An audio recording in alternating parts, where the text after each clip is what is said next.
26 জানুয়ারি প্রজাতন্ত্র দিবস উপলক্ষে কর্তব্য পথে হবে প্যারেড। কর্তব্য পথে প্রদর্শিত হতে চলা জমকালো ট্যাবলোগুলোর দিকে ইতিমধ্যেই সবার নজর পড়বে। এবার ৭৭তম প্রজাতন্ত্র দিবস উদযাপন করবে। এবছরের প্রজাতন্ত্র দিবস জাতীয় সঙ্গীত বন্দে মাতরমের ১৫০তম বর্ষ স্মরণে এবং ভারতের ঐক্য, বৈচিত্র্য এবং অগ্রগতি উদযাপনের জন্য পালিত হবে। নয়াদিল্লির কর্তব্য পথে কুচকাওয়াজ এবং বিভিন্ন কর্মসূচিতে এবারের প্রজাতন্ত্র আয়োজিত হতে চলেছে। প্রজাতন্ত্র দিবসের ইতিহাস জানা যায় ১৯২৯ সালের ২৬শে জানুয়ারি অধুনা লাহোরের কংগ্রেস অধিবেশনে জাতীয় কংগ্রেস পূর্ণ স্বরাজের দাবি তুলেছিল। ফলে সেই দিনটি স্বাধীনতার জন্য ভারতের জনগণের সংকল্পের প্রতীক হয়ে উঠেছিল। তাই সংবিধান কার্যকর করার দিন হিসেবে ২৬শে জানুয়ারিকেই বেছে নেওয়া হয়। মহাত্মা গান্ধী এই দিনটির নাম দিয়েছিলেন স্বতন্ত্রতা সংকল্প দিবস। এরপর ১৯৩০ সালের ২৬শে জানুয়ারি দিনটিকে স্বাধীনতা দিবস হিসেবে ঘোষণা করা হয়। পরে ১৯৪৭ সালের ১৫ই আগস্ট ব্রিটিশ শাসনের অবসান ঘটিয়ে স্বাধীনতা দিবস অর্জন করে ভারত এবং ওই দিনটি স্বাধীনতা দিবসের মর্যাদা পায়। এরপরে সেই বছরেই ডক্টর বি.আর. আম্বেদকরের নেতৃত্বে খসড়া কমিটি গঠিত হয়েছিল ও ১৯৪৭ সালের ৪ নভেম্বর ডক্টর বি.আর. আম্বেদকরের নেতৃত্বাধীন খসড়া কমিটির প্রথম ভারতীয় সংবিধানের খসড়া জমা দিয়েছিল। একই ঘটনার প্রায় আড়াই বছর পর ১৯৫০ সালের ২৬শে জানুয়ারি ভারতীয় সংবিধান কার্যকর হয়। প্রচলিত রীতি অনুসারে প্রতি বছর কোনো না কোনো একজন রাষ্ট্রপতি সাধারণতন্ত্র দিবসে প্রধান অতিথি হয়ে আসেন। ১৯৫০ সালে প্রথমবার এসেছিলেন ইন্দোনেশিয়ার প্রেসিডেন্ট সুকর্ণ। রাজপথে প্রথম ১৯৫৫ সালে প্রজাতন্ত্র দিবস উদযাপন শুরু হয়। পূর্বে এই রাস্তার নাম ছিল কিংসওয়ে। পরবর্তীকালে এই নাম পাল্টে রাজপথ রাখা হয়, যা বর্তমানে কর্তব্যপথ হিসাবে পরিচিত।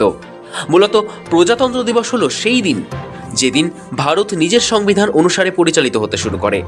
এটি ভারতের সার্বভৌমত্ব, গণতন্ত্র এবং নাগরিকদের সম্মান অধিকারের প্রতীক। এদিন দেশের রাষ্ট্রপতি শপথ নেন সংবিধান রক্ষা করার এবং দেশের সকল নাগরিকেরা নিজেদের গণতন্ত্রের প্রতি শ্রদ্ধা জানায়।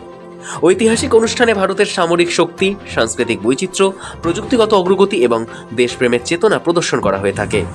এই বছর ইউরোপীয় ইউনিয়নের দুই বিশিষ্ট নেতা কুচকাওয়াজে প্রধান অতিথি হিসেবে উপস্থিত থাকবেন। তাদের মধ্যে রয়েছে ইউরোপীয় কাউন্সিলের সভাপতি আন্তোনিও কস্তা এবং ইউরোপীয় কমিশনের সভাপতি উর্সুলা ভন ডের লেইন। সকাল ৯টা বেজে ৩০ মিনিটে রাষ্ট্রপতির জাতীয় পতাকা উত্তোলন এবং বন্দে মাতরমের ১৫০ বছর উদযাপনের মাধ্যমে প্রজাতন্ত্র দিবসের কুচকাওয়াজ শুরু হবে। এরপর সকাল ১০টা বেজে ৩০ মিনিটে কর্তব্যপথে মূল কুচকাওয়াজ অনুষ্ঠিত হবে, যা প্রায় ১.৫ থেকে ২ ঘন্টা চলবে। এই বছরের প্রজাতন্ত্র দিবসের কুচকাওয়াজে ৬,০০০-এর বেশি সামরিক কর্মী অংশ নেবেন। ভৈরব ব্যাটালিয়ন এবং শক্তিবান রেজিমেন্ট প্রথমবারের মতো এই জমকালো অনুষ্ঠানে অংশ নেবে। সামরিক বিষয়ক বিভাগ এই বছর প্রজাতন্ত্র দিবসের কুচকাওয়াজের ট্যাবলয় অপারেশন সিঁদুর প্রদর্শন করবেন, যা ভারতের সামরিক বাহিনীর যৌথ অপারেশনাল ক্ষমতা ও সাফল্য তুলে ধরবে। প্রজাতন্ত্র দিবসের জন্য কিভাবে প্রস্তুত হচ্ছে দিল্লি? এই উপলক্ষে দিল্লিতে মোতায়েন থাকছে ৩০,০০০-এরও বেশি দিল্লি পুলিশ কর্মী এবং ৭০টিরও বেশি কোম্পানি আধা সেনা, যা মোট নিরাপত্তা কর্মীর সংখ্যা দাঁড় করায় প্রায় ৩৮,০০০। তবে এবারের নিরাপত্তা প্রস্তুতির সবচেয়ে আলোচিত দিক হল কৃত্রিম বুদ্ধিমত্তা ভিত্তিক স্মার্ট গ্লাস ব্যবহার। এই গ্লাসে ফেসিয়াল রিকগনিশন এবং থার্মাল ইমেজিং প্রযুক্তি থাকায় ভিড়ের মধ্যেই এটি স্বয়ংক্রিয়ভাবে চিহ্নিত অপরাধী বা সন্দেহভাজনদের শনাক্ত করতে সক্ষম। ये वेरिएबल ग्लासेस हैं, जैसे हम नॉर्मल ग्लासेस पहनते हैं वैसे ये ग्लास ऐसा दिखाई देगा जो आपके सामने है। और इस ग्लास के अंदर आप देखेंगे सामने एक कैमरा लगा हुआ है, इसके ऊपर एक अटैचमेंट भी लगता है जो थर्मल इमेजिंग का काम करता है। अगर कोई आदमी अपने साथ में कोई मेटल या कोई और वस्तु लेके आता है तो उसका थर्मल हीट सिग्नेचर अलग होता है, उसको भी आइडेंटिफाई कर सकता है। और साथ में FRS के तहत हमारे जो वांटेड क्रिमिनल्स हैं, जो उनका डेटाबेस हमने स्टैंड अलोन सिस्टम हर मोबाइल के साथ में इसको रखा हुआ है।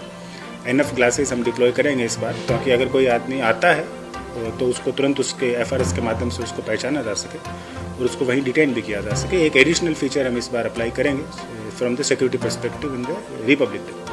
কর্তব্যপথ সংলগ্ন ঘনবসতিপূর্ণ এলাকায় মোতায়েন ১ ডজনেরও বেশি পুলিশ কর্মী পরবেন কালো রঙের এই ফ্লপ আপ লেন্সযুক্ত স্মার্ট চশমা। ভারতীয় স্টার্টআপ আজনা লেন্স তৈরি করেছে এই ডিভাইস। কার্যত এটি চলমান নজরদারি ইউনিটের মতো কাজ করবে। রিয়েল টাইমে মানুষের মুখ স্ক্যান করে তা মিলিয়ে দেখা হবে পুলিশের ডেটাবেসে থাকা অপরাধী, সন্দেহভাজন ও ঘোষিত পলাতকদের ছবির সঙ্গে।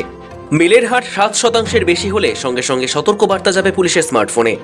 ফলে এখন থেকে আর দাঁড়িয়ে থাকা ফেস রিকগনিশন সিস্টেম ভ্যানের ওপর নির্ভর করতে হবে না। এই স্মার্ট গ্লাস ছাড়াও প্যারেড রুট ও গোটা শহরে বসানো হচ্ছে ৫০০টিরও বেশি AI সক্ষম উচ্চ ক্ষমতা সম্পন্ন CCTV ক্যামেরা। নিরাপত্তা টহল দলের গাড়িতেও একই ফেশিয়াল রিকগনিশন প্রযুক্তি যুক্ত করা হয়েছে। এছাড়া শহর জুড়ে প্রায় 4000 বাড়ির ছাদকে সিকিউরিটি পয়েন্ট হিসাবে চিহ্নিত করে সেখানে স্নাইপার মোতায়েন করা হয়েছে। বাস স্ট্যান্ড, রেল স্টেশন ও শপিং কমপ্লেক্সের মতো জনসমাগম স্থলেও নজরদারি ব্যাপকভাবে বৃদ্ধি করা হয়েছে। বেশ কয়েকদিন আগেই প্রাপ্ত গোয়েন্দা তথ্যের ভিত্তিতে আসন্ন সাধারণতন্ত্র দিবসের অনুষ্ঠানকে লক্ষ্য করে সম্ভাব্য জঙ্গি হামলার বিরুদ্ধে অভূতপূর্ব ও অত্যাধুনিক নিরাপত্তা বলয় গড়ে তুলেছে দিল্লি। ষড়যন্ত্রের পেছনে খালিস্তানি জঙ্গি সংগঠন জৈশ-ই-মোহাম্মদ এবং আল কায়দার মতো গোষ্ঠীর হদিশ মেলায় 26শে জানুয়ারির জন্য কোড নেম 2626 নামক অপারেশন পরিকল্পনার কথা ভেবে রাজনীতিতে নিরাপত্তা সর্বোচ্চ স্তরে পৌঁছে দেওয়া হয়েছে। সব মিলিয়ে প্রযুক্তি ও মানুষের সমন্বয় একটি অদৃশ্য কিন্তু শক্তিশালী ঢাল তৈরি করে যে কোনো অপ্রীতিকর ঘটনা রোধ করতে প্রতিজ্ঞাবদ্ধ রয়েছে দিল্লি পুলিশ ও নিরাপত্তা বাহিনী। ব্যুরো রিপোর্ট, সময়, কলকাতা।